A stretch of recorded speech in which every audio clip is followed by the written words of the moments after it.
창세기 2장 15절부터 25절까지 말씀. 여호와 하나님이 그 사람을 이끌어 에덴 동산에 두어 그것을 경작하며 지키게 하시고, 여호와 하나님이 그 사람에게 명하여 이르시되, 동산 각종 나무의 열매는 네가 임의로 먹되 선악을 알게 하는 나무의 열매는 먹지 마라. 네가 먹는 날에는 반드시 죽으리라 하시니라. 여호와 하나님이 이르시되, 사람이 혼자 사는 것이 좋지 아니하니 내가 그를 위하여 돕는 배필을 지으리라 하시니라.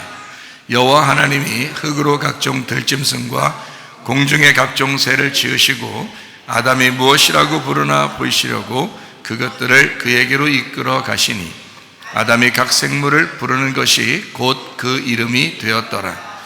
아담이 모든 가축과 공중의 새와 들의 모든 짐승에게 이름을 주니라.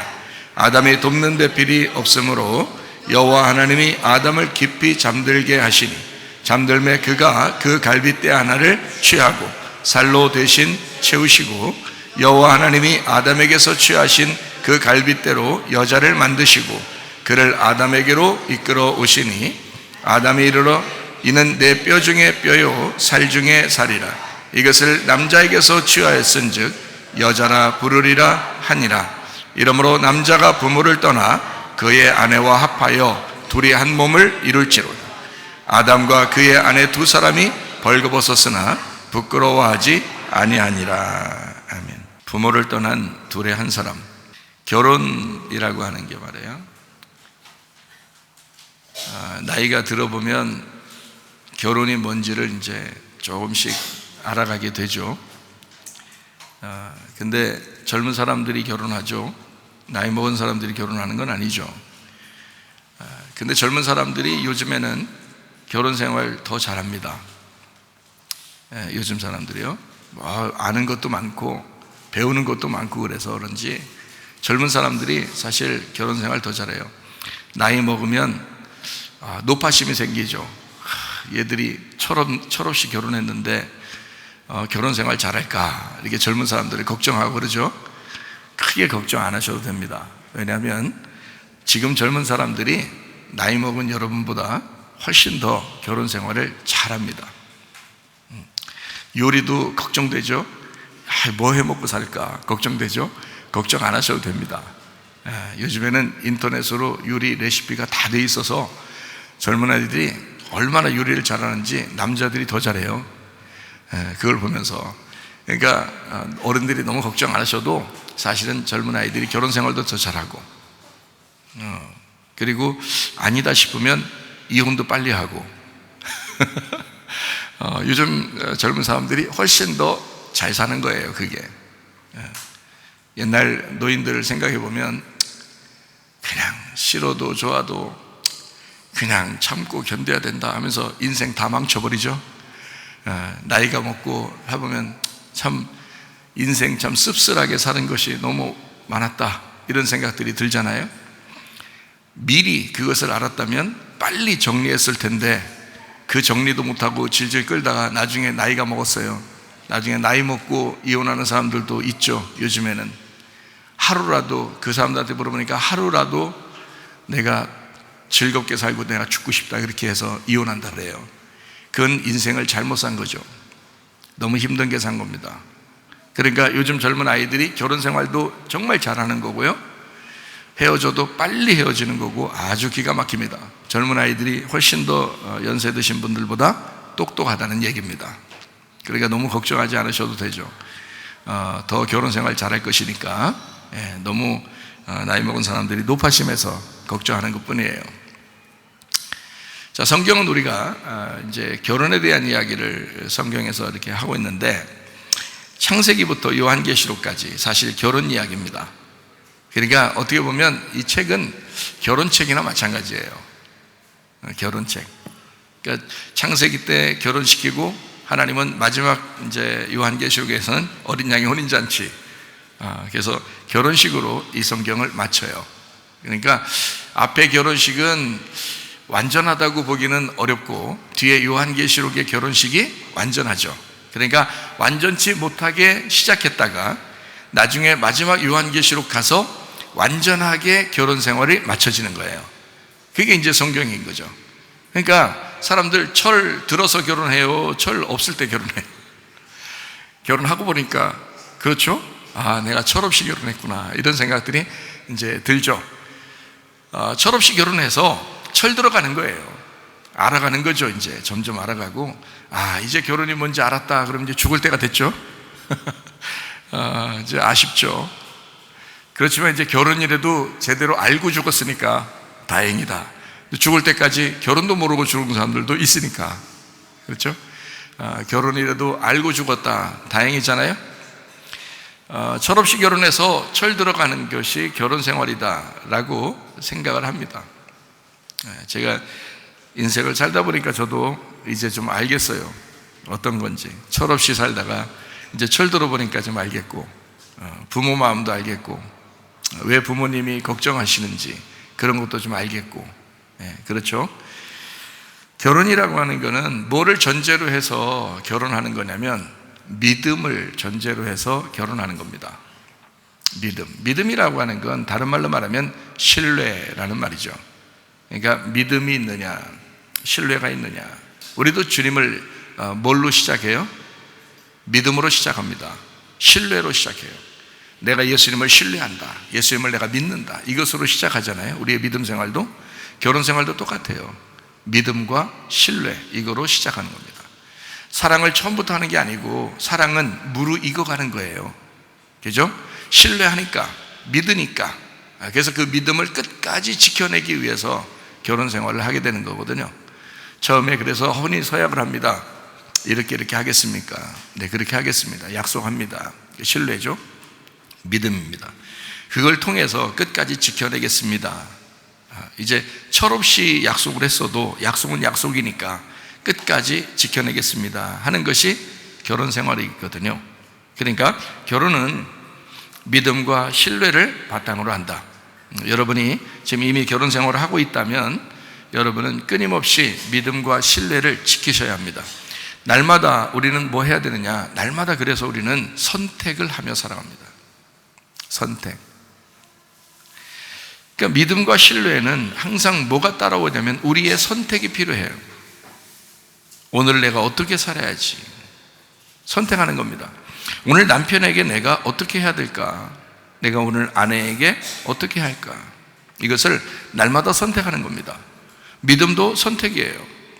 내가 예수님을 사랑하는데 그 예수님을 사랑하는 그것을 내가 어떻게 사랑할까? 내가 오늘 어떻게 주님을 믿을까?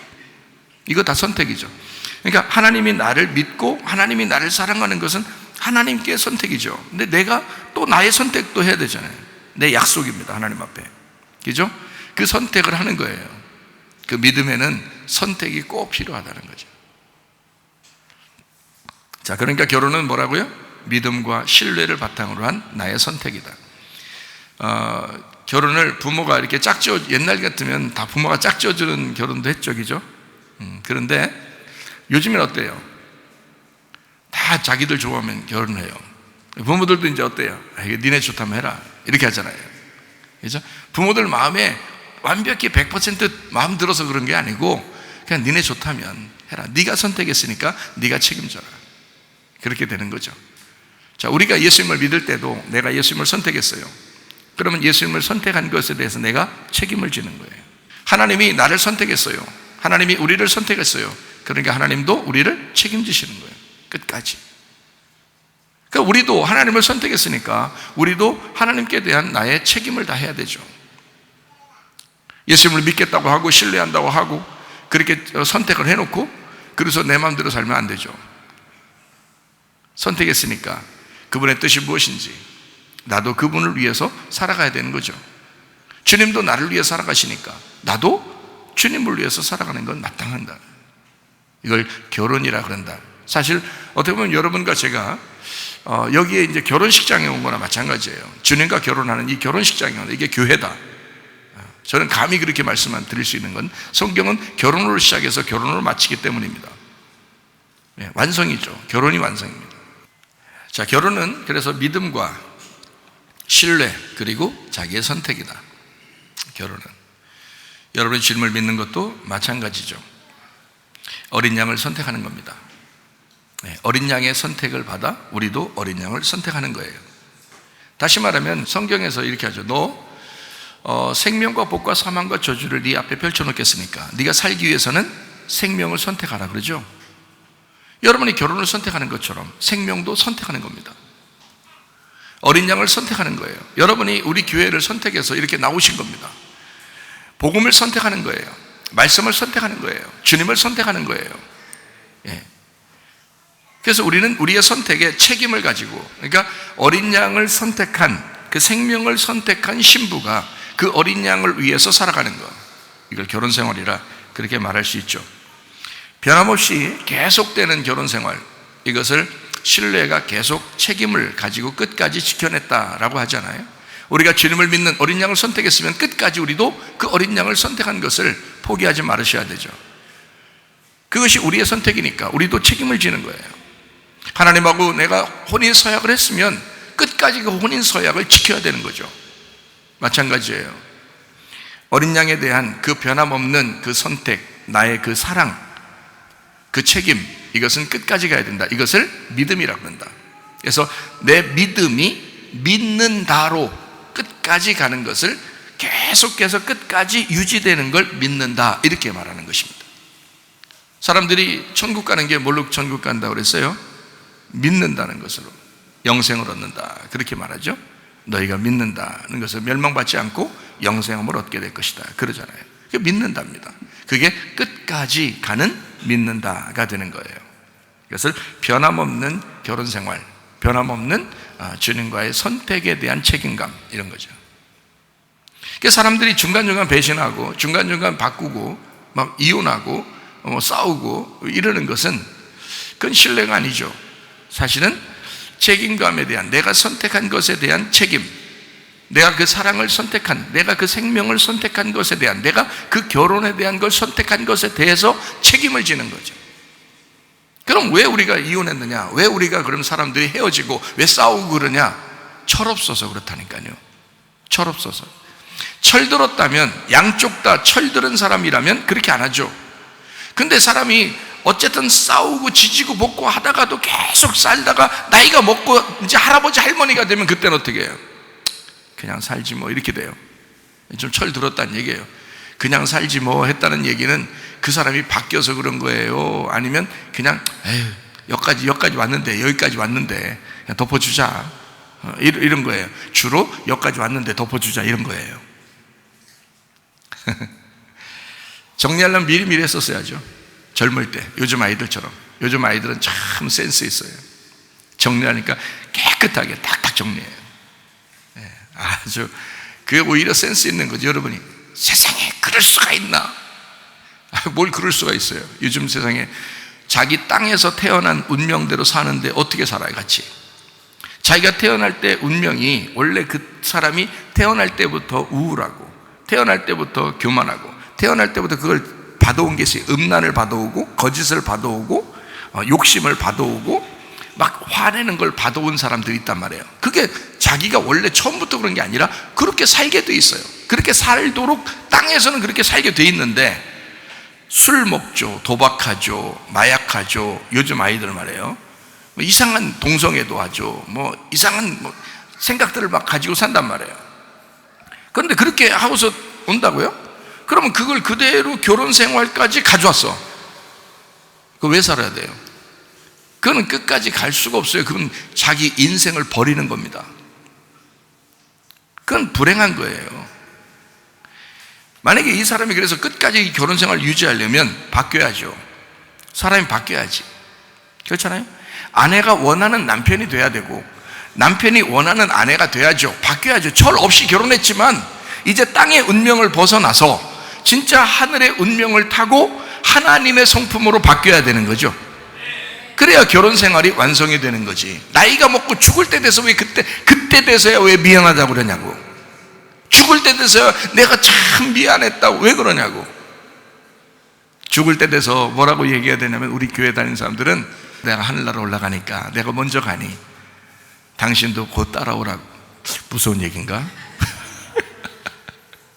내가 하늘나라 올라가니 거기서 다시 만나서 우리 같이 행복하게 삽시다. 우리 여기서 당신 때문에 내가 너무 행복합니다. 당신 때문에 너무 행복하게 살았어요. 한 인생을, 내 한 평생을 당신 때문에 참 행복하게 살았습니다. 하늘나라 올라가서도 또 만납시다. 이래야지 말이에요. 이래야 결혼 생활 제대로 한 거예요. 예? 이래야 결혼 생활. 제가 우리 집사람한테 문자를 했어요. 오늘 뭐라고 문자했냐면, 이런 설교하기 때문에 문자한 게 아니에요. 이런 생각하지 않고 그냥 문자를 했어요. 뭐라고 문자했냐면, 큰일 앞두고 나는 별로 큰일같이 여겨지지 않는 건 당신 때문인 것 같아. 빈말이라도, 예? 빈말이라도 이게 얼마나 내 속에 있는 말을, 빈말이라도 그는 빈말로 들을 수도 있죠. 그렇지만 내 속에 있는 말을, 당신이 있으니까 큰일도 큰일같이 여겨지지가 않아. 참 얼마나 행복한 이야기예요. 그럼 결혼이라고 하는 것은 이 변함없이 계속되는 그 사랑의 관계를, 그 책임의 관계를 끝까지 유지하는 것을 말하는 것입니다. 날마다 선택하는 그 사랑을 끝까지 유지하는 것, 이것을 사랑이라 그래요. 사랑은, 제가 볼 때는 사랑은 사람으로서는 완성된 게 아니고 예수님만이 죽음으로써 완성을 했으니까 사랑이라고 하는 건 알아가는 것이다. 예수님에 대한 그 예수님이라는 사랑을 내가 계속 알아가는 것이다. 이것이 사랑이다. 사랑을 우리가 완성한 것이 아니고 예수님이 완성했죠. 우리가 완성한 건 아니에요. 그러니까 사랑은 알아가는 거다. 그래서 상대방을 알아가는 거예요. 부부가 결혼했는데 남자가 결혼해서 자기 남자친구만 계속 옛날에 친구들하고 놀던 생각에서 계속 친구들하고 놀다고 생각해보세요. 그럼 부인이 얼마나 집에서 외롭고 쓸쓸하겠습니까? 생각해봐요. 부인이 자기 결혼하고 나서 옛날 자기 친구들을 하고 놀던 생각해서 맨날 나가서 논다고 생각해보세요. 친구들하고 만나서 술 먹고 친구들하고 만나서 놀러 다니고 이런다고 생각해보세요. 남편이 얼마나 그 쓸쓸하고 외롭겠어요. 그 결혼 생활을 하는 거 아니죠. 그렇게 하면. 결혼 생활이라고 하는 건 둘이 만났으니까 이 둘이 서로 알아가는 거예요. 서로 알아가는 것이 하나됨입니다. 그러니까 철없이 만난다는 것은 둘이 둘인 거예요. 둘이 서로 둘인 거야. 아직도 때가 껴있는 둘인 거죠. 이제 자기 때를 벗겨내면서 서로가 하나가 되는 알아감이에요. 알아간다 이거야. 동침한다 이거죠. 그 알아간다 이거야. 이걸 결혼생활이라 그러는데요, 성경에서. 예수님을 우리가 알아가려면 예수님과 우리가 동침을 해야 된단 말이죠. 그 알아간다는 거죠. 그게 영생이라는 거예요. 그러니까 우리도 예수님을 알아가고 예수님도 우리를 알고, 우리를 뭐 이미 아셨겠죠. 그러니까 우리는 예수님을 계속 알아가는 거예요. 그게 결혼생활이라는 거죠. 처음에 철없이 결혼했는데 계속 알다 보니까 서로 철드는 거예요. 아, 내 아내는 나하고 반대구나. 나는 이런 걸 좋아하는데 아내는 반대인 저런 걸 좋아하는구나. 난 이런 걸 싫어하는데 아내는 반대로 저런 걸 싫어하는 거였구나. 서로 알아가는 거예요. 아, 아내는 뭐 때문에 고민을 많이 하는구나. 아, 우리 아내는 뭐 때문에 즐거워하는구나. 아, 우리 남편은 뭐 때문에 즐거워하고 뭐 때문에 외롭고 힘들어하는구나 라는 걸 이제 알아가는 거죠. 서로 그렇게 알아가는 이것이 사랑이라는 거예요. 이게 결혼생활이라는 거예요. 그러니까 주님을 우리가 계속 알아가는 것, 이것이 결혼생활이에요. 교회에 와서 말씀을 듣는 거예요. 왜 들어요? 주님 알려고 하는 거예요.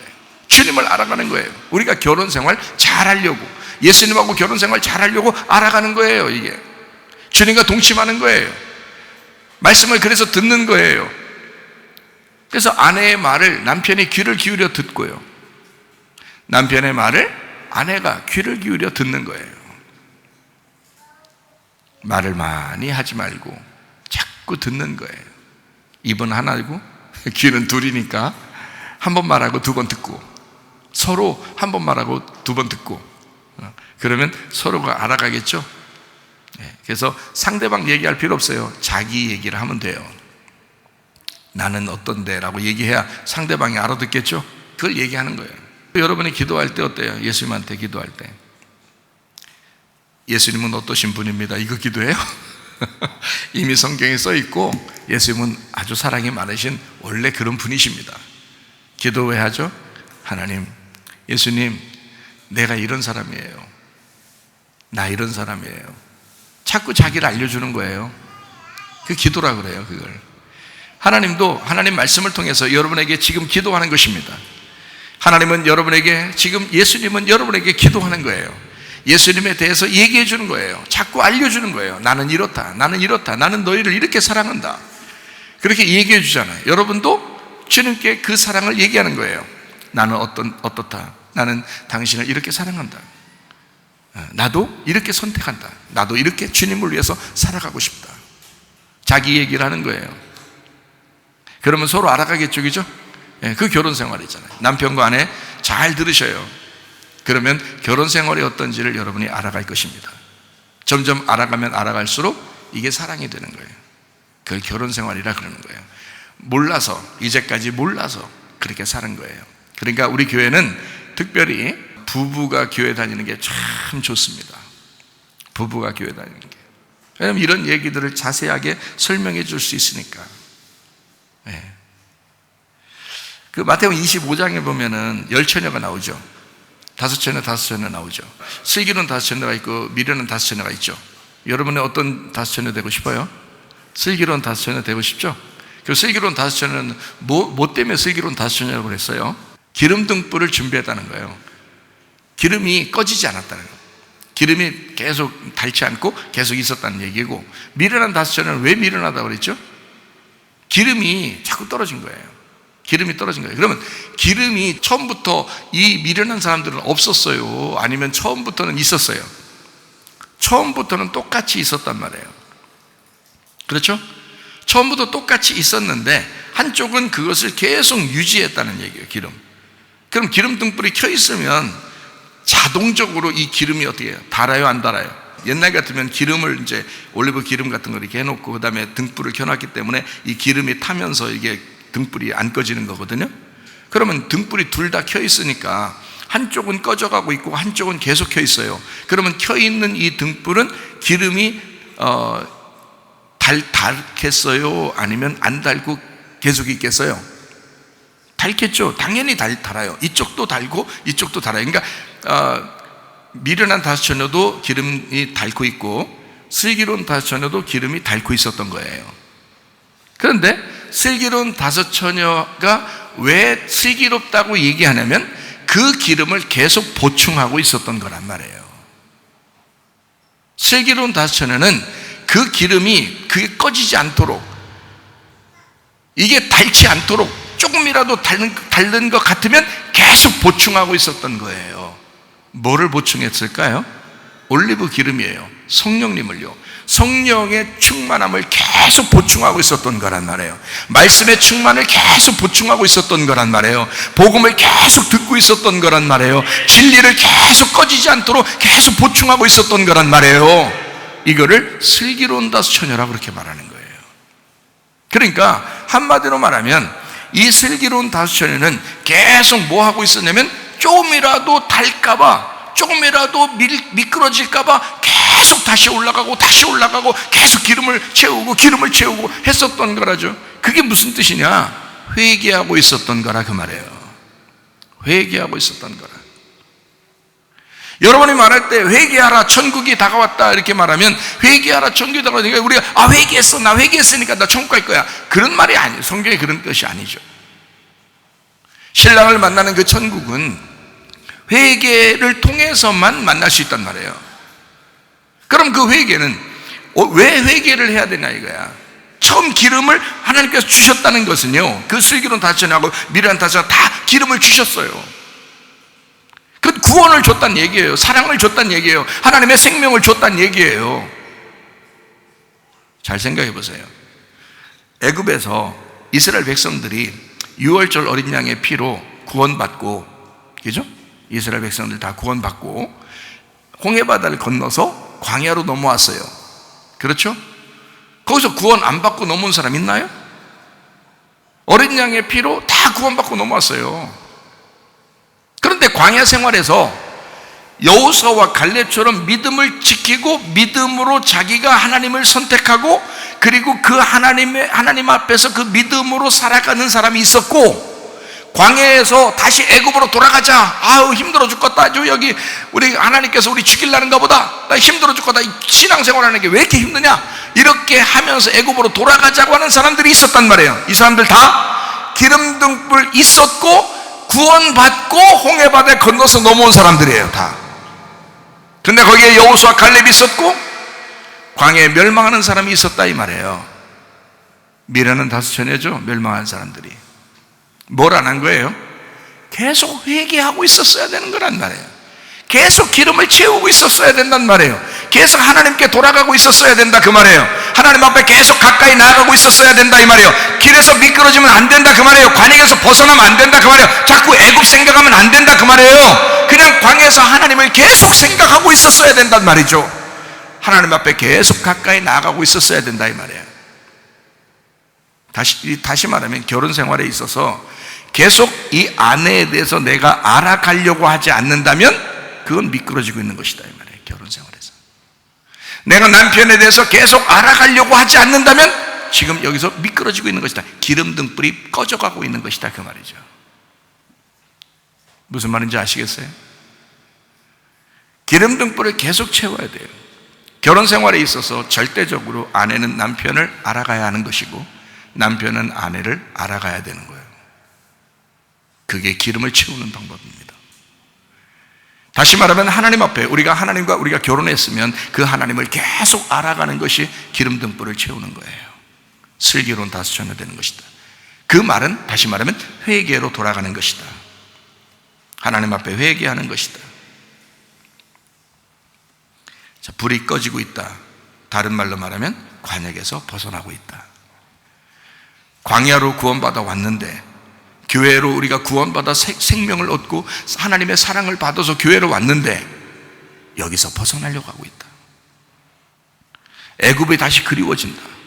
세상이 다시 그리워진다. 기름등불이 꺼져가고 있다. 뭐가 안 채워져서 그래요? 기름이라고 하는 성령, 그 복음이 채워지지 않아서 그렇다.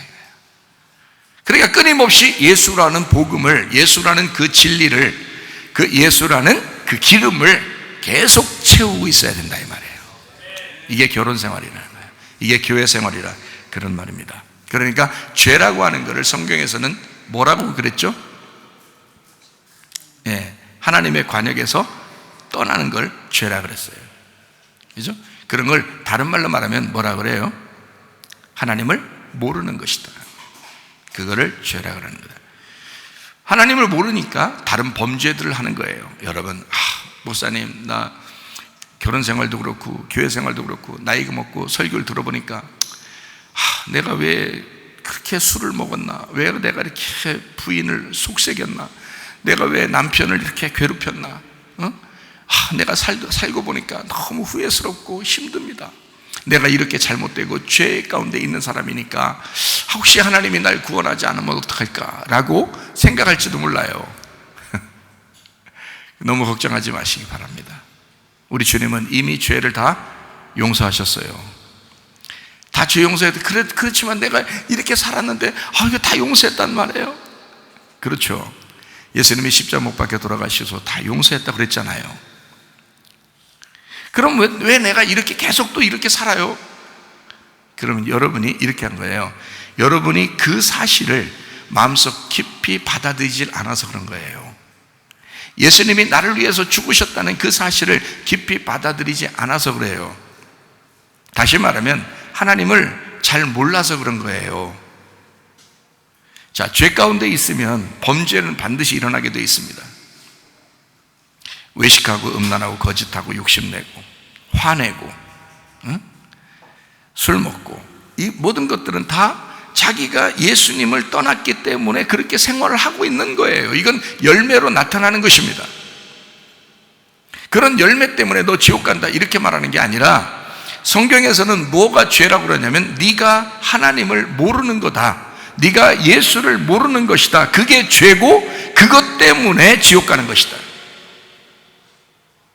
네가 하나님을 배반하고 네가 하나님을 떠난 거다. 나는 너를 떠난 본 적이 없고 나는 너를 버린 적이 없어. 근데 네가 나를 버리는 거야. 네가 교만한 거야. 네가 스스로 배반하는 거야. 네가 네 뜻대로 살아가는 거야. 하나님의 관역에서 네가 벗어나는 거야. 이거를 죄라 그러는 거란 말이에요. 다른 말로 말하면 모르는 거다 이거야. 하나님을 모르는 거다. 예수를 네가 잘 모르기 때문에 그런 거다. 그래서 이런 죄를 지었던 거야. 그런데 이 모든 죄는 그것을 예수를 알게 되면 이건 자동적으로 안 하게 돼 있어. 예수를 알면 알수록 자동적으로 안 하게 돼 있다 이 말이에요. 예를 들어서 남자가 여자를 만나서 결혼을 했어요. 둘이 사랑한다고 하면서 결혼한 거 아니에요? 철없이 결혼했어도 사랑한다고 결혼한 거 아니에요? 했는데 이 남자가 자꾸 다른 여자를 만나는 거예요. 근데 여자가 집에서 그 사실을 알았어요. 물론 요즘 젊은 아이들 같으면 그냥 헤어지면 끝나요. 아주 센스 있어서 화끈하니까. 근데 옛날 같으면 그걸 참고 견디는 사람이 얼마나 많았어요. 여자가 다른 남자를 자꾸 만나요. 제가 이렇게 같이 얘기해 주는 거는 한 사람만 괜히 손해보지 말라고 지금 얘기해 주는 겁니다. 여자가 다른 남자를 자꾸 만나요. 그러면 남자가 그 사실을 알게 됐어요. 속상할까 안 속상할까요? 그래서 칼부림 나기도 하고 그런 뉴스도 막 나오고 그러잖아요. 자, 어쨌든 이렇게 해요. 그러면 속상하죠. 근데 남편하고 아내가 결혼했는데 아내에 대해서 남편이 충분히 알려고 그러고 아내가 남편에 대해서 충분히 알려고 서로 얘기를 많이 하고 충분히 알았어요. 그가 태어나서 살아오는 모든 과정을 다 듣고 알고 그랬어요. 다른 사람 만나고 싶을까? 그렇지 않아요. 자기 양심에서 그게 안 돼. 자꾸 아내를 알면 알수록. 그래서 나이가 먹으면 딴 생각이 안 드는 거야. 자기 남편, 자기 아내가 최고로 여겨지는 거예요. 정이 들었다고 말해요. 그러니까 점점 알아가면 알아갈수록 다른 걸 생각하지 않게 돼 있다 이 말이에요. 자동적으로. 무슨 말인지 알겠어요? 그러니까 예수님을 알아가면 알아갈수록 하나님을 알면 알수록 관역으로 다시 돌아오는 거죠. 그러면 죄가 사라지는 거잖아. 죄가 사라지니까 다른 범죄들을 하고 싶겠냐고. 안 하고 싶죠. 그게 안 하고 싶어지는 거예요. 그냥 그게 진짜란 말이에요. 그냥 우리가 한번 참아야지, 내가 안 해야지 이렇게 해서 안 하는 게 아니라 자동적으로 내 남편을 너무 사랑하니까, 내 아내를 너무 사랑하니까 자동적으로 안 되는 거지. 그게 진짜 사랑하는 거죠. 그게 진짜 알았다는 얘기지. 안 하려고 노력해서 안 하는 건 아니죠. 그건 율법이죠. 그건 어느 날 또 하게 돼 있어요. 그러나 진짜 알았기 때문에 아내만 보면은 그 아내가 태어나서 살아가는 모든 살아왔던 그 과정, 그리고 그가 얘기하는 그 삶의 그 모든 생각들, 이런 것들을 쭉 얘기를 들어보면 눈물이 저절로 나죠. 남편에 대해서 그 삶을 자세히 알면 알수록 눈물이 저절로 나죠. 그렇게 알면 알수록 다른 걸 생각하고 싶지 않죠. 오직 내 남편만, 오직 내 아내만 생각하고 싶잖아요. 그게 주님을 사랑하는 데서도 똑같아요. 어린 양 되신 예수님이 나를 위해 죽으셨어요. 주님은 나를 사랑하기 때문에 그렇게 목숨을 버렸다 이거야. 그러면 나는 그 주님을 선택했어. 철없이 선택했지만 점점 예수님을 알아가면 알아갈수록 점점 예수님이 그리워지는 거예요. 점점 예수님이 더 좋아지는 거예요. 점점 예수님하고 더 가까워지는 거예요. 점점 기름 등불이 채워지는 거예요. 점점 회개하고 주님께 돌아가고 있는 거예요. 그러면 다른 범죄를 하고 싶겠냐고. 안 하고 싶겠죠. 참아내지는 거죠, 자동적으로. 그렇죠? 그런 거를 결혼이라 그런다 이 말이에요. 진리를 알아간다, 회개를 했다, 하나님 앞에 돌아갔다, 기름 등불을 채웠다, 같은 말이라는 거죠. 무슨 말인지 알겠어요? 자, 결혼하기 전에 사람들은 데이트할 때도 마찬가지고요. 데이트할 때 결혼하고서 헤어지기가 쉬워요? 데이트할 때 헤어지기가 쉬워요? 둘 다 어려워요. 데이트할 때도 헤어지기 어렵고 결혼해서도 헤어지기 어렵습니다. 보통 정신 같지 않으면 헤어지기 어렵죠. 데이트할 때 보면 요새 이렇게 데이트할 때하고 결혼할 때라고 이렇게 나눠서 한번 제가 얘기해 볼게요. 데이트할 때는 다소 이렇게 무조건적으로 사랑해요? 아니면은 조건이 좀 있어요? 네? 저쪽에서 나한테 이렇게 해주면 나도 그렇게 해주고, 어떤 조건이 좀 있어요, 없어요? 조건이 있죠. 조건이 있으면 진짜 사랑이에요, 가짜 사랑이에요? 가짜 사랑이죠. 내가 이렇게 해줬으니까 저쪽에서도 이렇게 해줘야지 라고 생각하는 거는 가짜 사랑이죠. 결혼해보면 알죠. 결혼해보면 저쪽에서 나한테 이렇게 해줬으니까 나도 저렇게 해주고, 내가 이렇게 해줬으면 저쪽에서도 반드시 나한테 이렇게 해줘야지 라고 생각을 할 때도 있지만 그렇게 안 할 때도 있죠. 많죠. 결혼하고 나면 내 아내니까, 내 남편이니까, 그죠? 그냥 좋아 보이는 게 아니라 그냥 좋은 거예요. 진짜 좋아하는 거죠. 그게 좋아 보이는 게 아니에요. 진짜 좋아하는 거죠. 그러니까 사람들이 좋아 보여서 결혼하면 안 된다 그러죠. 실패한다. 진짜 좋아야 결혼한다. 그죠? 진짜 좋아서 결혼해야 된다는 거예요. 자기 좋아서, 진짜 좋아서 결혼해야 돼. 그러면 조건을 잘 안 내세우겠죠? 결혼했을 때 조건이 이제 점점 사라져요. 다시 말하면 조건적인 사랑에서 결혼하게 되면 찐 사랑으로 바뀌는 거예요.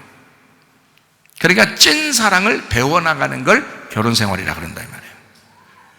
그러니까 주님을 만났을 때 우리는 몰랐죠. 주님이 나를 그렇게 사랑한지를 우리는 몰랐죠. 근데 주님을 내가 선택하고 주님과 결혼해야지 하고 교회에 와서 말씀을 듣다가 보니까 진짜 사랑을 깨닫게 되는 거예요. 결혼 생활이죠. 주님과 우리와의 관계가 신랑과 신부의 관계, 우리 진짜 결혼 생활하고 얼마나 닮아 있는가, 얼마나 똑같은가. 이게 왜 그렇게 똑같이 내가 설명할 수 있냐면 성경이 그걸 설명하고 있기 때문입니다. 성경이에요. 그러니까 성경을 제대로 알면 제대로 된 결혼 생활을 알 수 있다는 얘기예요. 성경을 제대로 모르니까 자기가 틈나는 대로 자기 주장을 막아야 돼요. 승질 안 내야지 하다가 또 자꾸 승질나. 조급해지고.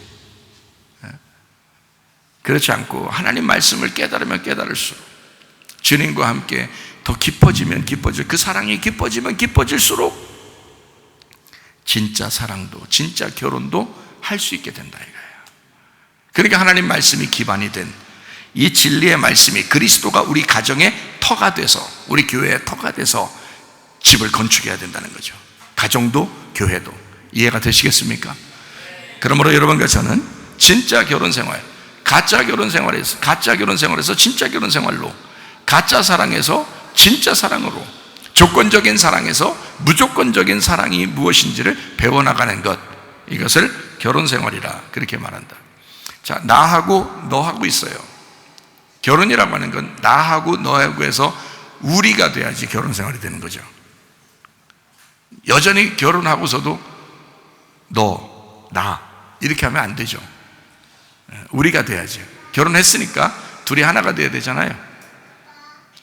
그러면 나하고 너가 둘이 하나 돼서 우리가 되려면 어떻게 돼야 돼요?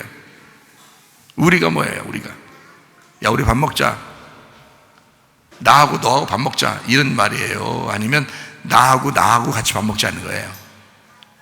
나하고 밥 먹자는 거예요. 하나님도 우리가 우리의 모양으로 사람을 창조하고 이렇게 했죠. 우리가 우리의 모양대로 사람을 창조하고, 그 우리라는 게 이게 우리나라만 그렇게 우리를 자꾸 쓰는 건지 잘 모르겠지만 말이에요. 우리라는 말을 우리나라가 참 잘 써요. 우리 딸이 결혼하는데, 우리 사위를 얻는데, 이제 다 우리라는 거예요. 우리라고 말한단 말이에요. 그러니까 우리라는 말이 우리나라가 굉장히 많이 써요. 우리라는 말을. 그죠? 나의 딸, 나의 사위 이렇게 안 하고 우리 사위라, 우리 딸이라 이렇게 말을 해요. 많이 그렇게 해요. 그게 우리나라를 어떻게 생각하면 우리나라가 이런 공동체 문화가 발달되어 있는 나라이기 때문에 그렇게 살아왔는가 봐요.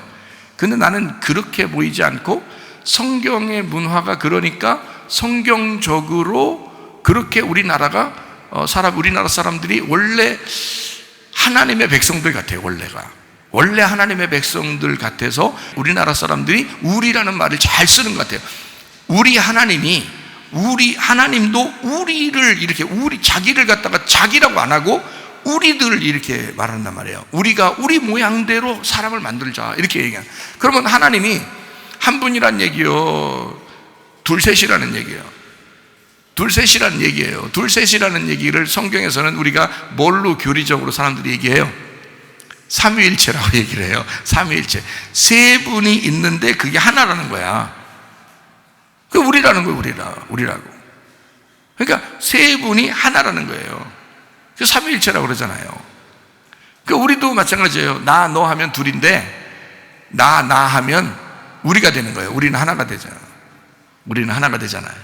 결혼 생활은 하나 되는 거예요. 우리라는 거예요. 예수님은 자꾸 우리 보고 우리가 함께 걷자, 함께 동행하자, 우리 함께 가자, 천국도 함께 가자, 이렇게 우리 하나님 그럴 거 아니에요, 우리한테. 그런데 하나님은 하나님이고 나는 나고 이렇게 생각해서 하나님 이런단 말이에요. 안 그렇죠. 아버지와 아들이 하나인 것처럼 아들이 아버지에게 얘기하듯이, 그죠? 그게 기도가 돼야 되죠. 하나님은 우리를 우리라고 여기는데 우리는 선악과를 먹어서 자꾸 우리가 하나님하고 떠난 삶을 살려고 한다 이거야. 자꾸 따로 본다 이거야. 하나님을 우리라고 봐야 되는데, 근데 그렇게 잘 안 본다는 거죠. 그래서 하나님은 우리 속에 우리에게 생각을 주셔요. 그 생각을 준 대로 말하게 하고 그 말하게 한 대로 행동하게 한단 말이에요. 하나님은 우리를 따로 떨어져서 생각해 본 적이 없는 거예요. 하나님은 결혼하고서 지금까지 하나님은 우리를 따로 떨어져서 생각해 본 적이 없는 거예요. 근데 우리는 자꾸 하나님하고 따로 떨어져 생각하고 하나님은 저쪽에 계시고 나는 여기 있고, 그래서 자꾸 하나님하고 떨어졌다고 생각하는 거예요. 그거는 관역에서 벗어난 행동이고 그게 기름등불 꺼져가기 때문에 그런 거고요. 회개를 하셔야 됩니다. 기름을 채워 넣어야 된단 말이에요. 하나님에게 우리가 가까이 나아가야 된다 이거예요. 하나님, 내가 잘못 생각했군요. 하나님은 나를 그렇게 생각 안 했는데 내가 하나님을 그렇게 생각했구나. 하나님을 내가 멀리 생각했구나. 나하고 같이 있는데. 그래서 하나님은 늘 나로 생각해서 우리라고 하죠. 근데 우리는 너라고 해가지고 하나님 따로 나 따로 이렇게 본다고요. 결혼 생활도 당신, 나 이렇게 따로 이렇게 본단 말이에요. 그렇게 하면 안 되죠. 여편네가 돼야 되죠. 부인이 옆에 누워있는 걸 여편네라고 그런다면서요? 예, 여편네가 돼야 돼. 배우자, 같이 배우자. 예? 같이 배우자. 그래서 배우자는 서로, 남자 여자가 서로 결혼해서 남편은 아내를 배우고 아내를 남편을 배우고 서로 배우자는 거예요. 서로 배우자. 그래서 배우자는 우리나라 말이 참 기가 막힌 얘기들이 많아요. 배우자. 성경적으로 보면 친구 그랬고요. 친구처럼 얘기를 많이 하라는 얘기예요. 비밀 없이 서로 얘기하라. 서로 핸드폰도 비밀번호 막아놓고 이렇게 하지 말고, 에? 둘이 남편과 아내 사이에 비번이 없이 이렇게 다 소통할 수 있는 사람들이 돼야죠, 그죠? 근데 다 비밀번호 잠궈놨어. 남편이 아내 걸 풀지를 못해. 아내도 남편 걸 풀지를 못해. 그러면 안 되지. 비밀 있는 거잖아. 그러면 안 되죠. 비밀이 없어요. 그걸 친구라고 그러죠.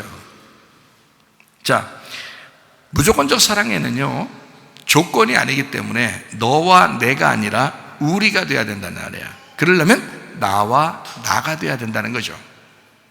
그거를 무조건적 사랑이에요. 그러니까 너와 내가 만나서 너를 나처럼 생각하도록 배우는 거예요. 그러니까 배우자가 되는 거예요. 그렇게 하는 걸 결혼생활이라 그렇게 말한다고요. 자, 무슨 말인지 아시죠, 여러분? 그래서 성경에 사랑은 어때요? 사랑이 믿음, 소망, 사랑 이 세 가지는 항상 있을 것인데 그 중에 제일은 사랑이라 그래요. 왜 제일은 사랑이라고 그래요? 첫 번째에 있어서? 아니죠. 첫 번째는 믿음이 있죠. 믿음, 소망, 사랑이죠. 사랑이 최고 마지막에 있는데 그게 제일이래요. 왜 그러냐면 이게 완성이란 뜻이에요. 이게 완성. 자, 믿음, 소망, 사랑이 여기서 끝났다. 여기 사랑으로 완성됐다는 말이에요.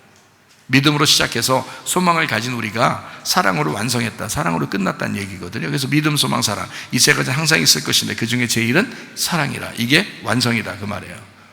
그러니까 여러분이 진짜 속에서 사랑이 나오나 무조건적인 사랑이 나오는지를 보라. 무조건적인 사랑이 나오면 여러분도 주님 닮아가는 것이고, 결혼 생활이 뭔지를 알아가는 것이고, 이제 주님과 결혼 생활이 뭔지를 알아가고 있는 거고요. 기름 등불을 채워나가는 거고요. 이 속에서 사랑이 뭔지를 잘 깨닫지를 못하고 자꾸 조건적이 되고 그러면 여러분 아직도 멀었다 이 말이에요. 멀었다 그러면 또 포기하니까 조금만 더 오시면 된다 이거예요. 좀만 더 오시면 이제 더 알게 되는 거죠. 자, 우리죠. 사랑이 완성이라 그랬습니다. 우리가 되면 서로 사랑하는 게 어떤 사랑을 할 때 우리 사랑할 수 있냐면 이렇게 사랑해요. 예수님은 우리에게 뭐라 그러면, 하나님도 그러죠. 이웃을 사랑할 때 뭐처럼 사랑해요? 내 이웃을 내 몸처럼 사랑하라 그러잖아요. 그러면 이웃하고 나하고, 그러니까 내 이웃을 내 몸처럼이라고 했으니까 내 이웃과 내 몸이, 그러니까 내 거라 이 말이에요. 같은 거라 이거죠. 그래서 내 이웃을 내 몸처럼 사랑하래요. 우리 한번 성경 한번 찾아볼까요? 사랑이 완성이니까. 로마서 13장 8절부터 10절입니다. 피차 사랑의 빛 외에는 아무에게든지 아무 빛도 지지 마라. 남을 사랑하는 자는 율법을 다. 자, 여기서 사랑의 빛 외에는 아무 비치지 말래요. 빚지는 거 아주 좋답니다. 빚지면 거기 빚의 노예가 돼요. 앞으로 빚지면 힘듭니다. 앞으로 우리 사회가 힘들어져요 더. 그러니까 빚질수록 힘들어져요. 그러니까 우리는 무슨 빚만 져야 돼? 사랑의 빚. 사랑의 빚만 져야 돼. 다른 거 빚지면 그거 노예됩니다. 안 되겠죠? 그래서 사랑이 아주 중요한 내용이에요 이거. 요즘 세상에서는 빚 안 진 사람이 거의 없어. 그러니까 빚 안 지고 돈 별로 없는 사람이 그 사람이 부자리야. 요즘에는 다 빚져가지고요. 돈은 별로 없어도 빚 안 지면 부자리야. 그 정도로 힘든 거예요. 사랑의 빚 외에는 아무에게도 지지 마라. 그러니까 아내가 남편을 정말 사랑해요. 그러면 사랑의 빚을 진 거예요. 남편이 아내를 정말 사랑해요. 그러면 아내가 사랑의 빚을 진 거예요. 근데 그 사랑의 빚은 져도 된대. 왜? 사랑을 받은 사람이 더 행복해요? 사랑을 해준 사람이 더 행복할까요?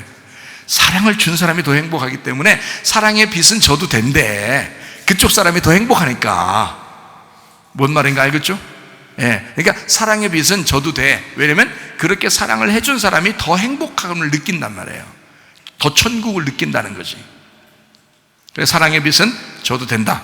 그러니까 사랑의 빚 외에는 아무에게도 아무 빚도 지지 말라. 남을 사랑하는 자는 율법을 다 이루었느니라 이랬어요. 율법의 완성이란 말이에요. 자, 9절 봅니다. 간음하지 마라, 살인하지 마라, 도둑질하지 마라, 탐내지 마라 한 것과 그 외에 다른 계명이 있을지라도, 이거 다 합해서 뭐라고? 내 이웃을 내 자신같이 사랑하라. 내 이웃을 내 자신같이 사랑하라는 말은 우리가 되란 말이야. 바로 이웃이 아니라 너라고 생각해라 이거야. 아내가 남편이다, 남편이 아내다 이 말이야. 서로 상대방이 아니라 나의 이웃이 나라 이거야. 예수님이 나라 이거야. 예수님은 그렇게 우리를 사랑한다고. 예수님은 나를 자기라고 생각한다고요. 그래서 우리를 사랑하신다고. 그러니까 우리도 어떻게? 내 몸처럼 예수님을 사랑해야 된다는 거지. 나처럼 예수님을 사랑해야 된다. 그러면 예수님이 나처럼 돼야 되니까 우리가 된 상태에서 예수님을 사랑해야 된다는 거야. 예수님은 우리를 자꾸 하나라고 생각했는데 우리가 자꾸 예수님을 떨어뜨려 놔. 에? 그러면 당신은 이웃이고요, 나는요 여기 있고요. 그러니까 내가 그냥 잘 해드릴게요 예수님, 이렇게 생각을 해요. 그는 그런 종교 생활을 한다고. 그러면서 그 종교 생활 좀 열심히 하면은 신앙생활 좋다고 생각한다고요. 그거 아니라고. 주님은 어떻게 항상 우리를 생각하냐면, 야야야, 너는 나야. 내가 너 그냥 사랑해 준 거야. 내가 너를 항상 떨어뜨려서 생각해 본 적이 없어. 항상 너는 나라고 생각했어. 예수님은 그렇게 사랑하신다고요. 그러니까 율법이 완성돼 버린 거야, 사랑으로. 예수님은 그것 때문에 죽으셨잖아요. 죽으심으로 완성. 죽음은 완성된 거야. 자, 집에서 왜 싸워요? 안 죽어서 그래요. 교회에서 왜 기분 나쁜 일이 왜 있어요? 안 죽어서 그래요. 자, 어디 가서 기분 나쁜 일이 왜 있어요? 안 죽어서 그래요. 다 안 죽어서 그런 거예요. 죽으면 어떻게 돼? 완성하는 거야. 죽으면 사랑이 완성되는 거야. 이해가 돼요? 그러니까 자꾸 죽으라는 거예요. 왜? 죽으면 살리라. 근데 안 죽어 살리라니까 죽여버린다 하나님이. 자꾸 살고자 하는 자는 죽는다. 선악과 왜 먹었어요? 살려고. 그러니까 하나님이 죽는다 그러잖아. 너 살려고 하면 죽는다. 근데 생명이라는 나무는 예수님이 이 땅에서 자기가 죽으려고 한 거예요. 그리고 우리한테 생명을 주시려고 한 거예요. 그게 생명나무라는 거예요. 교회까지 와서 예수님을 잘 알아야죠. 예수님을 알아야 예수님을 점점 더 잘 알아가야 기름등불 채우는 거고, 점점 더 알아가야 회개하는 것이고, 점점 알아가야 사랑하는 건데요. 그게 결혼 생활인데요. 주님과 알아가야죠. 주님이 그러셨으니, 주님이 성경 말씀에서 이렇게 말씀을 해놓고 있는 거구나 라는 걸 깨닫고, 이런 십계명의 모든 얘기가 있을지라도 내 이웃을 내 자신같이 사랑하라 하신 그 말씀 가운데 다 들었다. 한마디로 말하면 다른 사람을 나하고 다르게 보지 않고 나하고 같이 보면, 나라고 생각하면, 나가 나에게 이렇게 생각하면, 자기가 자기를 얼마나 소중하게 여겨 사람들이. 그렇죠? 근데 자기를, 다른 사람을 자기처럼 생각해서 그렇게 사랑한다면 그게 사랑의 완성이라는 거야. 근데 잘 교회 다녀도 잘 안 돼요. 그 잘 안 되죠. 이렇게 얘기를 해요, 사람들이. 교회 다녀도 회개를 안 해서 그래요. 자꾸 애굽 생활을 하고 싶다는 거예요.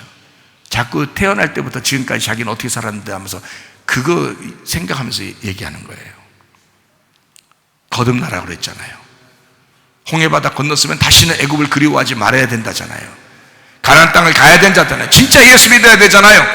진짜 하나님 사랑해야 되잖아요. 하나님 우리를 사랑하셨듯이 우리도 그 주님을 사랑하면서 가야 되잖아요. 진짜 이웃을 내 몸처럼 사랑해야 되잖아요. 그런데 하물며 자기 아내를, 자기 남편을 그렇게 사랑하지 못하는가? 말이 안 된다. 적어도 우리 교회 다니는 사람들은요, 진짜 사랑하시다가 주님 만나길 바랍니다. 로마 13장 10절 말씀, 사랑은 이웃에게 악을 행하지 아니하나니. 그 이웃이 누구예요? 예수님이에요. 사랑은 이웃에게 악을 행치 않는다. 왜? 예수님은 나를 하나라고 생각했지. 근데 우리는 예수님을 자꾸 떨어뜨리려고 생각하니까 이웃이라고. 그래서 그 악한, 그렇게 떨어뜨려 놓는 게 악하단 말이에요. 남편과 아내가 결혼했는데도 둘이 당신, 난 나야, 이렇게 하면요, 이게 악한 거란 말이에요. 결혼했으니까 이건 이미 약속을 하고 결혼했잖아요. 그러니까 둘은 하나야. 당신은 이제 더 이상 당신이 아니고 나야. 나는 당신 거야. 당신은 내 거야. 우리는 하나야. 사랑은 이웃에게 악을 행하지 아니한다. 다른 말로 말하면 둘이 떨어져서 생각하지 않는다, 그 말이에요. 떨어뜨려 놓고 생각하지 않는다. 그러므로 사랑은 율법의 완성이 된다. 모든 성경의 율법이 완성된다. 자, 사랑이 왜 완성된다고 그럴까요? 사랑이 왜 율법이 완성된다고 그래요? 율법은 떨어뜨려 놓는 거니까. 율법은 우리가 죄인이라고 자꾸 얘기하라고 하니까 그게 떨어뜨려 놓는 거지. 율법으로 우리가 죄인 되는 거잖아요. 죄인 되니까 하나님은 거룩하시니까 우리가 하나님하고 떨어지는 게 율법이란 말이에요. 그래서 율법은 구원을 줄 수가 없는 거예요. 하나님은 그래서 그 율법을 완성시키기 위해서 둘이 떨어져 있는 우리를 하나님이 와서 사랑으로 하나가 되게 만들어줬단 말이죠. 예수 그리스도가 그 가운데서 죽으심으로 하나님과 우리가 하나가 되었다. 이걸 사랑의 완성, 율법의 완성이라 이렇게 말하는 거예요. 율법은 우리를 떨어뜨려 놨는데 사랑으로 하나 되게 만들었다 이거야. 자, 뱀이 선악과 먹으라고 그래요. 하나님하고 떨어지라고. 근데 하나님은 생명나무로 이 땅에 내려와서 다시 떨어진 너희들을 내가 하나로 만들 거야. 이게 사랑이란 말이에요. 사랑은 율법의 완성이라. 그러면 여러분, 사랑하다가 주님 만나셔야 합니다. 사랑이 율법의 완성이니까. 사랑 어떤 거, 사랑이 예언하고 방언하고 별것 능력이 있고 다 해도 사랑이 없으면 아무것도 아니다. 그 사랑을 배워가는 장소가 가정, 그 사랑을 배워가는 장소가 교회. 그래서 가정과 교회는 하나님이 만드신 유일한 기관이에요. 성경적으로 보면 학교, 하나님 만든 거 아닙니다. 근데 사람들은 학교에 목숨 걸어. 희한하죠? 부모들 잘 들어. 애들 있는 부모들 잘 들어요. 학교는 하나님 만든 거 아닙니다. 직장 하나님 만든 거 아닙니다. 근데 거기에는 목숨을 걸어요. 자기 가정은 함부로 여겨. 목숨은 걸질 않아. 그 가정은 하나님 만들었는데. 교회에 목숨을 걸어야 되는데 교회에 목숨을 걸질 않아. 교회는 하나님 만드셨는데. 학교에 무슨 일이 있으면, 직장에 무슨 일이 있으면 교회고 가정이고 다 내팽개치고 거기를 우선적으로 생각해요. 잘못된 생각입니다. 가장 중요한 곳이 가정이고 가장 중요한 곳이 교회예요.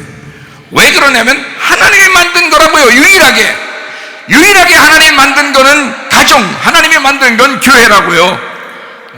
그렇게 만드셨기 때문에 이것만큼 중요한 건 없어요. 이 세상에서 어느 학교보다 어느 직장보다 가장 중요한 건 가정이고 교회입니다. 가정이 살으셔야 돼요. 교회가 살아나야 됩니다. 그게 여러분이 사는 길이에요. 그게 어차피 우리는 죽을 때 내가 왜 엉뚱한 것에다가 내가 목숨을 걸었나라고 후회할 것이라 이 말이에요. 죽을 때 뭐라고 하라고요? 아, 난 행복하게 살았어. 나는 진짜 주님과 행복하게 살았어. 나는 우리 가정과 행복하게 살았어. 나는 우리 아내와 우리 남편과 우리 자녀들과 행복하게 살았어. 그리고 우리 교회에서 행복하게 살았어. 나 주님의 말씀 원 없이 듣다 해왔어. 뭐 이런 행복함이 있어야지 말이야. 죽을 때 돼서 죽기 싫다, 좀만 더 살았으면, 내가 이렇게 후회 막 심한 인생을 내가 왜 이렇게 살았나, 내가 왜 학교하고 직장하고 돈하고 내가 싫어, 내가 왜 이렇게 살았나. 그런 후회할 만한 짓들을 왜 하냐 이거예요. 그건 필요하니까 학교 다니는 거예요. 필요하니까 직장 다니는 거, 필요하니까 먹고 사는 거 아닙니까? 그러나 하나님이 만드신 기관이 있어요. 이거는 사람이 나눌 수 없는 가정, 교회, 이건 사람이 나눌 수 없는 하나님이 세우신 거예요. 여기에서 있는 게 가장 행복한 거예요. 아이들이 학교 가서 성적 100점 맞았어요. 응? 100점 맞으니까 기분 나빠서 다 찢어버릴까? 그렇게 오는 아이들이 있어요? 혹시 모르지 빵점 맞았으면 막 찢고 싶겠지. 예? 빵이나 사 먹고 오다가. 근데 100점을 맞으면 어때요? 애들이 학교에서 시험 봤는데 100점 맞으면 어떻게 해요? 내가 학교에서 드디어 100점을 맞았어. 그래서 학교에서 텐트 치고 이제 거기서 하루 종일 살아야 될까요? 그런 아이들 봤어요? 학교에서 100점 맞았으니까 학교가 너무너무 좋아. 그래서 학교에서 계속 막 하루 종일 학교만 있을 거야. 난 학교에서만 있을 거야. 막 이러면서 계속 날마다 학교에만 있는 아이 봤냐고요? 아니죠. 100점 맞으면 어디로 달려가요? 엄마 품으로, 가정으로 돌아와요. 가정으로 와서 내가 학교에서 100점을 맞았다고 얘기를 한다고요. 엄마, 아빠, 나 100점 맞았어. 그런다고. 다른 사람들 다 그렇게 맞아. 그렇게 얘기하면 안 된다고 누가 그러잖아요. 심리학자들이. 애들 상처받는다고. 다음부터 100점 맞은 거 갖고 가 씻었어? 100점 맞으면 가장 먼저 달려오는 곳이 집이란 말이에요. 이 아이들이 다른 데 안 가고. 다른 친구들이 야, 너 대단한데 100점 받고 대단해. 학교에서 집까지 오는 길에 사람들이 만나서 야, 대단한데 아무리 해도 얘는 지금 어디로 빨리 가고 싶어? 집으로 빨리 가고 싶어. 집에 가서 인정받고 싶은 거야. 집에 가서 이 100점 맞은 것을 자랑하고 싶은 거야. 그렇게 달려온 아이를 다른 사람들 다 100점 맞는데 왜 그러냐? 너무 호들갑 떨지 말고 다음번에도 100점 맞으라. 뭐 이런 식으로 얘기해. 그러면 안 된단 말이에요. 야, 대단하다. 그러면요, 이 아이가 자존감이 확 생겨버려. 자존감이 확 생겨가지고 막 인생 사는데 즐거운 거야. 그러면서 또 한마디 해줘야죠. 얘야, 100점 맞은 것보다 엄마는, 이 아빠는 네가 50점 맞아도 되고 빵점 맞아도 좋아. 그래도 너는 내 아들이고 너는 내 딸이야. 나는 너 자체가 1000점 만점이라고 생각해. 나는 네가 이 100점보다 훨씬 더 훌륭하다고 생각한다. 나는 네가 그냥 좋아. 100점 맞은 것도 참 잘했어. 너 정말 잘했어. 그러나 너 자체가 더 잘한 거야. 나는 네가 더 좋아. 이렇게 얘기 한마디씩 해주면 말해요. 아이들이 얼마나 행복하겠어요. 가정에서 인정받고 싶은 아이들이라고요. 왜요? 이 아이는 소속감이 가정이었다고요. 교회에 또 오잖아요. 교회라고요. 그러니까 소속감은 가정과 교회라고요. 이 세상에서 다른 어떠한 곳도 아니라고요. 직장에서 월급 받으면 어디로 가져와요, 여러분? 교회 가져와서 헌금하잖아요. 네? 왜요? 직장에서 월급 받으니까 기분 너무 좋아서 그 월급을 직장에서 다 써버릴까? 네? 직장 동료들 싹 모아놓고 술판으로 싹 벌려버리고 그럴까요? 그 이상한 사람 아니에요, 정신적으로. 직장에서 일해서 월급 받으면 막 달려와요. 자기 부인한테 달려오고 자기 남편한테 달려오고 말해요. 네? 그리고 거기서 헌금을 다 떼가지고 교회를 달려오고, 그래서 헌금을 내야 된다. 왜요? 교회가 직장보다 훨씬 더 중요했기 때문입니다. 이게 자기 집과 같은 거였다. 가정과 교회는 하나님이 세우신 성경에서 이 세상에서 다른 어떠한 것보다도 비교하지 못하는, 비교 불가한 그런 곳이 가정과 교회였다. 그게 성경이었단 말이에요. 그래서 우린 성경을 알면 알수록 주님과 가까워지고, 성경을 알면 알수록 남편과 아내가 가까워진다는 거죠. 그게 사랑이라는 겁니다. 이게 알아간다. 알아가면 알아갈수록 서로 하나가 된다. 자, 우리 이제 또 창세기로 다시 한번 돌아가 보죠. 창세기 2장 18절 말씀. 여호와 하나님이 이르시되 사람이 혼자 사는 것이 좋지 아니하니 내가 그를 위하여 돕는 배필을 지으리라 하시니라 그랬습니다. 혼자 사는 게 좋지 않대요. 그래서 때가 되면 다 짝을 만나서 결혼하려고 하는가 봐요. 그렇죠? 후회를 할지언정, 누가 결혼하기 전에 저한테 어떤 사람이 그러더라고요. 옛날에 결혼해도 후회하고 결혼 안 해도 후회한다고 사람들이 그러더라고요. 근데 나는요, 결혼하고 후회하려고요, 이러더라고요. 어쨌든 결혼해도 후회하는 게 있는가 봐요. 근데 우리 교회 다니시는 분들은 결혼하고서 하나님을 더 많이 알았다고, 참 너무 좋다고, 행복하다고 하는 사람들이 꽤 있습니다. 왜 그러냐면 이게 교회에서 말씀을 자꾸 듣다 보니까 이 결혼 생활이 어떤지를 알게 되는 거예요, 자꾸. 그러니까 더 행복하다고, 더 결혼을 참 잘했다, 이렇게 안 하는 것보다 결혼한 것이 훨씬 잘했다라고 얘기하는 사람들이 우리 교회는 그래도 다수입니다. 그런 사람들이 제게 얘기하는 것이요, 다수가 그렇게 해요. 뭐 정확하게 얘기해 주니까 성경적으로. 자, 여기서 혼자 사는 게 좋지 않대요. 그래서 돕는 배필을 하나님께서 지어주시겠답니다. 제가 성경을 한번 이렇게 찾아보니까 이 돕는 배필이라고 하는 게 네게드 에체르라는 단어예요. 네게드 에체르, 이게 나오는 단어인데, 이 돕는 배필이 성경적으로요, 이거는 남성이다, 이건 여성이다, 뭐 이런 게 있는데, 이 돕는 배필이라는 게 여호와 하나님이 사람이 혼자 사는 것이 좋지 아니하니 내가 그를 위하여 돕는 배필을 지으리라 할 때, 그 돕는 배필이 남성 단수예요. 남성 단수. 그럼 여러분이 생각할 때는 이제 여기 아담한테 여자 하와를 만들어주겠다라고 생각하고서 우리는 성경을 읽잖아요, 보통. 그런데 이 성경에서는 돕는 배필을 남자로 썼어요. 그러니까 남자 하나를 만들어주겠다라는 얘기입니다. 남자 하나를. 참 이상하죠, 그죠? 참 이상하죠. 남성 단수로 썼어요. 남자 하나를 만들어주겠다, 이런 말이거든요. 이 돕는 배필을 가장 성경에서 잘 표현한 것이 어디냐면 신약에 요한복음 15장 26절, 내가 아버지께로부터 너희에게 보낼 보혜사 곧 아버지께로부터 나오시는 진리의 성령이 오실 때에 그가 나를 증언하실 것이요, 이렇게 돼 있어요. 성령은 중성입니다. 성령은요. 그런데 보혜사, 이거는 남성 단수예요. 보혜사가. 그러니까 여기 보혜사는 남성 단수니까 예수님이 이 땅에 오셨죠. 예수님이 오셨는데 자기하고 똑같은 남자 하나를 보내주겠다는 거예요. 그게 보혜사예요. 그게 성령님이시란 말이에요. 근데 그 성령님은 중성이에요. 여자에게는 남자가 되고 남자에게는 여자가 되는 거예요. 그러니까 이게 무슨 말이냐면 남자 여자가 없이 그냥 영이에요. 성령님은 다에게 쓰여질 수 있는 거란 말이죠. 근데 보혜사라는 것은 남자가 돼야 돼요. 그리고 돕는 배필도 남자가 돼야 돼요. 그러니까 혼자 살면 안 돼. 사람이 돕는 배필이 꼭 있어야 돼. 여기서 여자들은 그냥 그대로 있으면 돼. 자기 혼자인데 예수님이 남자가 돼서 오면 되는데, 남자들은 어떻게 해야 돼? 남자들은 자기를 뭐라고 생각해야 돼? 여자라고 생각해야 돼. 날 여자라고 생각해야 돼. 여자가 돼야 돕는 배필이 오는 거예요. 나한테도 돕는 배필이 필요한 거야.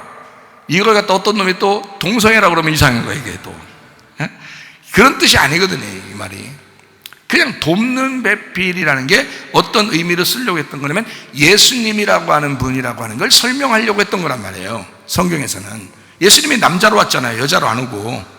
예수님이 남자로 왔기 때문에 성경에서 남자로 쓰신 거란 말이에요. 남자가 올 거다. 너에게 남자가 필요하다 이 말이에요. 그럼 여자들은 그냥 받으려는 거지. 우리가 남자 여자로 나누었으니까 그렇지, 사실 남자 여자가 어디 있어요? 아담이 하와가 만들어지니까 그걸 갖다가 뭐라고 불렀어요? 여자라 이렇게 했어요. 자기 몸에서 나왔기 때문에 여자라 그랬어요. 그러면 여자라고 하기 전에 아담은 뭐예요? 여자가 속에 들어있네. 네? 성격이 여자 같은 건가? 남자인데? 속에 여자가 들어있어. 그리고 아담이야. 그러니까 이 아담이 속에 여자가 나왔어. 이게 하와가 나오니까 저거를 여자라고 부른 거예요. 여자다, 이거는 여자. 자기는 뭐야고 이제 남자다. 이게 둘이 어떻게 해야 돼? 합쳐져야지 사람인 거야. 둘이 합쳐지면 사람이에요. 그러니까 여자가 남자 속에 들어있으면 사람인 거고, 이게 사람인 거고, 여자가 밖으로 나오면 여자가 되는 거고, 이게 남자가 되는 거예요. 그러면 결혼은 뭐야? 여자하고 남자가 하나가 되는 거지. 사람 되는 거예요. 이게 다시 사람 되는 게 결혼인 거예요. 지금 따로 사는 사람들은요, 지금 아직 지금 둘이 남자 여자 따로 사는 사람들은 어떻게 되는 거예요? 네, 사람이 아닌겨. 사람이 아닌 거야. 성경적으로 보면 아직 사람이 아닌 거야.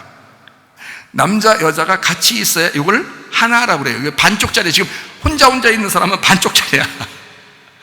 그래서 결혼할 때 뭐라 그래? 나의 반쪽 이러잖아요. 나의 반쪽? 너 알지도 못하면서 반쪽이랴. 그래서 집에서 맨날 싸워. 또 지들끼리 반쪽이라면서. 자기 반쪽인데 어떻게 싸워? 말도 안 되죠. 그 반쪽이 받아들여져야지. 그래야 하나가 되는데, 그래야 사람인데. 그러니까 서로 하나가 된 거를, 이걸 사람이라고 그러고요. 이걸 나누면 남자 여자가 되는 거예요. 자, 무슨 말인지 이거 성경을 잘 이해하시겠어요? 자, 그러니까 여기 사람에게는 누가 필요하다고요? 돕는 배필이 필요하다고. 왜 돕는 배필이 필요하냐면 이 돕는 배필을 알려주려고 이게 지금 여자가 나온 거예요. 여자가 나와서 이 돕는 배필을 설명해 주는 거예요. 그럼 돕는 배필이 뭐라고? 성령님이라고 그랬죠. 그럼 보혜사 성령님이 돕는 배필이라는 거예요. 이게 예수님이라고요. 그럼 예수님이 오시면 둘인데 하나가 되는 거예요. 나하고. 그렇죠? 자, 여자가 남자에게서 나왔어요. 아담 안에 뭐가 들어있었다고? 하와가 들어있었다고요. 남자 안에, 아담 안에 하와가 들어있어서, 그래서 이걸 아담이라 그런 거예요. 이게 사람이라 그런 거예요. 근데 이 하와를 빼냈어. 딱 빼니까 둘이야. 딱 빼니까 그걸 남자 여자라 그러는 거예요. 둘이 만나서, 남자 여자 따로따로 있잖아요. 반쪽반쪽이야. 이걸 둘이 짝을 딱 이루어가지고 둘이 딱 만났어요. 그러면 사람 하나가 되는 거야. 또 둘이 한 사람을 이룬다. 이걸 아담이라 그러는 거예요. 그러니까 결혼 생활이라는 건 솔직히 상대방과 내가 있는 게 아니라 나와 내가 있는 거예요.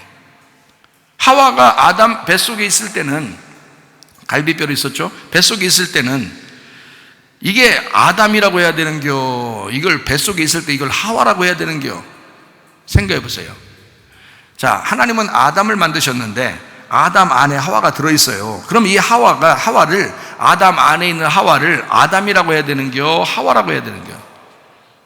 아담이라고 했잖아요, 성경에. 이거는 나와야지 하와가 되는 거예요. 나와야 여자가 되는 거라고요. 안 나오면 그냥 사람인 거야. 안 나오면 그냥 아담인 거예요. 그러니까 하나님은 우리를 품으셔서 항상 우리를 뭐라고 생각하면 너는 내 안에 있는 나야 이렇게 생각한 거예요. 하나님은.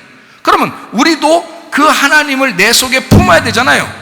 그럼 하나님을 내 속에 품어서 당신도 나입니다 라고 해야 되잖아요. 그죠? 그러니까 둘이 아니라 나가 되는 거예요. 그러니까 이거를 품는다. 그래서 결혼하면 둘이 품는 거예요. 근데 결혼해가지고 다 각방 쓴 사람이 얼마나 많아요. 한 사람 코 곤다고. 자, 아담은 뭐가 필요하다 그러니까 창세기 2장 18절에 돕는 배필이 필요하다 그래요. 돕는 배필이 필요하다. 왜? 사람이 아담이 하와가 속에 있지만 아담은 하나잖아요. 하나니까 돕는 배필이 필요하다는 거야. 둘이라고 하는 것이 하나가 되는 이 둘이 돕는 배필이 필요하다라고 얘기한 거예요. 그러니까 이 돕는 배필을 신약에서 뭐라고 했다고요? 보혜사 성령이라고 했다고. 그 보혜사 성령이 필요하다라는 얘기예요. 아담도 이 땅에 태어나서 흙으로 만들어졌어요. 그렇죠? 이 땅에 태어난 모든 사람은 뭐가 필요하다고? 보혜사 성령이 필요하다고. 그 말이에요. 그게 돕는 배필이라는 얘기입니다. 자, 무슨 말인지 알겠죠? 아담에게 돕는 남자 아담에게 돕는 남자 배필이 필요했다. 그래서 하나님은 아담 너에게 내가 돕는 남자를 보낼 거야. 아담이라는 흙덩어리 너에게, 인간에게 하나님이라는 돕는 남자를 보낼 거야. 그게 누구예요? 예수님이란 말이에요. 무슨 말인지 알겠어요? 그러니까 이 돕는 배필은 여자를 얘기하는 게 아니었다. 남자를 얘기하는 거다. 그러면 이 남자가 누구다? 예수님이다. 여자는 남자를 돕는 배필이라고 얘기하면 딱 성경적으로 딱 이해가 될 텐데, 남자는 이게 헷갈리잖아요. 자기 아내를 보면서 나의 돕는 배필이야 이렇게 말하기가 참 어렵잖아요. 성경은 남자 여자가 있다 없다? 없다. 이걸 하나다. 이 속에 들어와 있는 하나다. 그래서 여자를 만드실 때 어떻게 만들었는가? 뭘로 만들었어요? 여자를 만들 때? 뼈로 만들었어요. 뼈 어떤 뼈로? 갈비뼈로 만들었어요. 갈비뼈가 몇 개예요? 갈비 몇 개인지 안 세봤죠? 세보세요. 지금이라도. 남자 거 하나 비었나 안 비었나 보시고, 오른쪽 왼쪽 오른쪽 12개 왼쪽 12개래요 갈비뼈가. 성경이 어떻게 돼 있어요? 구약 성경, 신약 성경으로 돼 있죠. 구약 12지파로 돼 있죠. 신약 12제자로 돼 있죠. 구약과 신약을 다 합해서 어디에 들어있다는 거야? 갈비뼈로 들어있는 거야. 그래서 갈비뼈 여러분 다치잖아요. 갈비 부러지잖아. 그러면 의사가 막 억지로 붙여줘요. 가만히 붕대감 가만히 있으라고 그래요. 붕대감 가만히 있으라고 그래요. 왜? 지가 알아서 찾아 들어간다고 그래요. 갈비뼈는 지들이 알아서 찾아 들어간다고 그래요. 왜? 이 갈비뼈를 하나님이 창조하셨기 때문에. 네가 건들지 마라 이게. 네가 건들지 마라. 다 자기가 알아서 찾아 들어간다. 이 갈비뼈는. 구약과 신약이 다 이렇게 있듯이 네 가슴 안에, 하나님의 가슴 안에 하나님 말씀이 들어있다고요. 창세기 2장 23절에 아담이 이르되 이는 내 뼈 중에 뼈요 살 중에 살이라. 이것을 남자에게서 취하였은즉 여자라 부르리라 하니라. 이렇게 되어 있습니다. 자, 여기에 뼈 중에 뼈요 살 중에 살이다 이렇게 되어 있죠. 그럼 이 뼈 중에라는 말은 뼈가 몇 개 있는데 뼈 중에 하나를 뽑았다는 거예요. 뼈가 24개, 12개 했는데 하나를 뽑았다 이 말이야. 그럼 그 하나는 어디로 들어가야 딱 맞춰 들어가는 거다? 여기가 12개, 24개인데 그 중에 하나를 뺐으니까 여기 지금 23개야. 그러면 이 뼈는 어디에 있으면 딱 하나가 되는 거예요? 23개에 들어가서 24개로 만들어져야 하나가 되는 거예요. 그럼 이 뼈는 뼈 중에라고 돼 있으니까 그 뼈 중에 한 뼈를 뺀다는 거야. 갈비뼈 설마 24개 다 뽑아가지고 여자 만들었겠어? 그건 아니겠죠. 그 중에 하나를 뽑아가지고 이렇게 만들었겠죠. 뼈 중에 하나를 뼈를 빼서 여자를 만들었다 이거야. 그래서 그 뼈는 어디로 들어가야 될 뼈라? 24개 안에 다시 들어가야 된다 이 말이에요. 무슨 말이에요? 왜냐면 안 들어가면 23개 된다니까? 안 된다니까 그렇게 하면. 자, 그러면 하나님 말씀이 지금 뼈라고 그랬어요. 제가 말하는 뼈. 뼈요 살이에요. 그러면 이 말씀 여기에서 한 뼈가 빠져나왔어. 나를 잃어버렸다 이 말이야. 나를 뺐다 이거야. 여기서 뺐어. 그러니 내가 어디로 다시 들어가야 돼? 성경 말씀으로 들어가야 내가 다시 온전해지는 거라 이 말이야. 내가 하나가 빠졌으니까 다시 나를 24개로 집어넣어야 된단 말이에요. 24개가 있는 쪽으로, 23개가 있는 쪽으로 나를 집어넣어서 24개를 만드는 거란 말이에요. 그러면 그렇게 성경에 요한계시록에 보면 말이에요, 예수를 따르는 신부들, 예수를 따르는 사람들을 뭘로 만들었다고? 그들이 사모하는, 그 신랑을 사모하는 그 사람들을 말씀들이라고 표현했다고요. 그 말은 말씀이 되게 만드는 거야. 나를 여기서 뺐으니, 성경 말씀에서 나를 빼냈으니, 여기서 빠졌으니 여기로 다시 집어넣어서 24개로 만들어 이것을 성경을 완성하겠다. 네가 없이는 완성이 안 된다 그 말이에요. 그러니 옆에 있는 사람들이 소중하지 않은 사람이 한 명도 없어요. 다 소중한 거야. 당신 없이는 성경이 완성이 안 되는 거야. 이해가 돼요? 당신이 들어가야 그 뼈가 완성이 되는 거예요. 아담은 하와를 보고 그렇게 고백한 겁니다. 당신은 내 뼈 중에 뼈요. 당신은 내게서 빠져서는 안 될 뼈란 말이에요. 내 거, 이 속에 있었던 뼈라는 거야. 뼈 중에 뼈요, 살 중에 살이로다. 그래서 이 뼈를 뽑아내, 한쪽 어디 뽑아낸지 우리는 모르죠. 1번, 2번, 3번, 4번, 12번에서 이렇게 해서 거기서 6번 뽑았다 이런 거 아니잖아요. 그런 말이 없어 성경에. 어디 뽑았는지 몰라요. 근데 거기를 뽑은 그 자리를 뭘로 채웠다 그래요? 살로 대신 채우시고 그랬죠. 뼈를 뽑아서 여자를 만들고 그곳에다 살을 다시 채워놓은 거예요. 여기 뼈 중에 뼈요, 살 중에 살이로다 이렇게 했죠. 그 살이라는 게 바사르입니다. 바사르란 말은 육체라는 단어예요. 육체, 이 살덩어리. 그래서 육체라는 살덩어리라는 이 바사르가 두 가지 의미를 가지고 있어요. 하나는 살덩어리, 육체라는 살덩어리, 하나는 복음이라는 말을 가지고 있어요. 기쁜 소식이라는 말, 이게 바사르입니다. 그럼 보세요. 자, 살덩어리인 내가 육체대로 살면 죄인이 되는 거고, 복음으로 살면 그리스도의 몸이 되는 거예요. 예. 그래서 바사르가 된 거예요. 그래서 뼈를 뺐으니 그 자리에 복음으로 채워넣는 거야. 무슨 말인지 알겠어요? 예수의 복음으로 이걸 채워넣겠다는 거야. 그래야 네가, 이 사람이 온전해지는 거니까 그걸 대신 채우시고 이렇게 돼 있죠? 자, 뼈 중에 뼈요, 살 중에 살이다. 자, 뼈 중에 뼈라고 하니 뼈라는 게 에젬입니다. 에젬, 뼈, 몸, 실체, 생명이라는 단어고요. 이게 아짬에서 나왔어요. 단단히 묶다, 눈을 감다, 힘세다, 뼈를 꺾다, 능력 있다는 말에서 나온 단어입니다. 뼈 중에라는 게 여성 복수예요. 여성 복수. 이 뼈를 여자로 썼어요. 뼈를, 단어 자체를 여자로 썼어요. 뼈 중에, 그러니까 여성 복수예요. 뼈 중에 뼈, 여성 단수입니다. 자, 여자라는 복음이 있는데, 여자라는 말씀이 있는데, 여자라는 말씀에서 네가 하나 빠져나왔다. 요게 하나가 들어가면 온전하게 된다 이 말이야. 그래서 뼈 중에 뼈요. 내가 잃어버린 뼈 하나다 이 말이야. 살 중에 살 할 때는 희한하죠. 살 중에 살. 그러면 여러분이 이래 살들 중에 살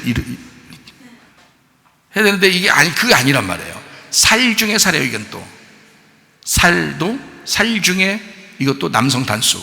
살 중에 살, 요 살도 남성 단수예요. 둘 다 남성 단수예요. 남성 단수를 썼으면 이게 복음, 예수라는 살로 채운다는 뜻이에요. 복음이라는. 자, 뼈들이 많다. 자, 인류 가운데 많다. 너 하나를 하나님께 선택하셨다. 뼈들 중에 뼈다. 이렇게 할 수 있죠. 또 하나님 말씀으로 그 말씀들 중에 너 하나를 뽑아서 다시 네가 그 말씀이 돼야 된다. 거기에 들어가야 된다. 이런 말이 되죠. 뼈 중에 뼈요. 무슨 말인지 알겠죠? 거기에다가 살 중에 살인 그리스도가 들어가서 채울 것이다. 그게 복음이 될 것이다. 이런 말씀이 되겠습니다. 무슨 말인지 알겠죠? 하나님의 말씀 안에서 여러분이 그리스도 예수와 하나 되는 것, 이것이 얼마나 중요한 것인가. 부모를 떠나 둘이 한 몸을 이룰지니라. 둘이 한 사람을 이룰지니라. 그런데 그 한 사람이 영이신 하나님의 보혜사 성령이 함께해서 그 성령과 하나 된 하나를 말하는 거예요. 그 아담. 그것이 되어야 온전하다. 그러니 우리는 분리가 되거나 벗어나서는 안 된다. 자, 남편과 아내가 둘이 분리되거나 벗어나서는 안 된다. 이미 만났으니까. 교회에서도 그리스도와 우리가 분리되거나 벗어나서는 안 된다. 서로 하나가 되어야 된다. 서로 알아가는 그 사랑을 해야 된다. 서로 알아가야 된다. 그 복음 안으로 다시 돌아와야 된다. 그 관역 안으로 돌아오는 회개가 있어야 된다. 기름 등불을 다시 채워야 된다. 주님이 선택하신 그 선택의 자리로 다시 돌아와야 된다. 그래서 그와 함께 하나가 되어야 된다. 서로 부부가 하나 되어서 사랑하시기를 바라고요. 교회에서도 서로 사랑하시기를 바랍니다. 주님과 사랑하다가 주님 만나시기를 바랍니다.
하나님, 주님은 우리를 그토록 무조건적으로 사랑해 주셨습니다. 그 복음 안에 우리가 들어왔고 주님을 우리도 선택하며 사랑하기를 원합니다. 하나님, 오늘도 그 생명을 선택하며 사랑하기를 원합니다. 하나님, 각 가정마다 우리 가정이 정말 사랑이 넘치는 가정 되게 하옵소서. 우리 교회가 사랑이 넘치는 교회가 되게 하옵소서. 주님과의 관계가 회복되는 놀라운 은혜가 있게 도와 주옵소서. 기도합니다. 우리 하나님 아버지여, 사랑과 은혜를 감사를 드립니다.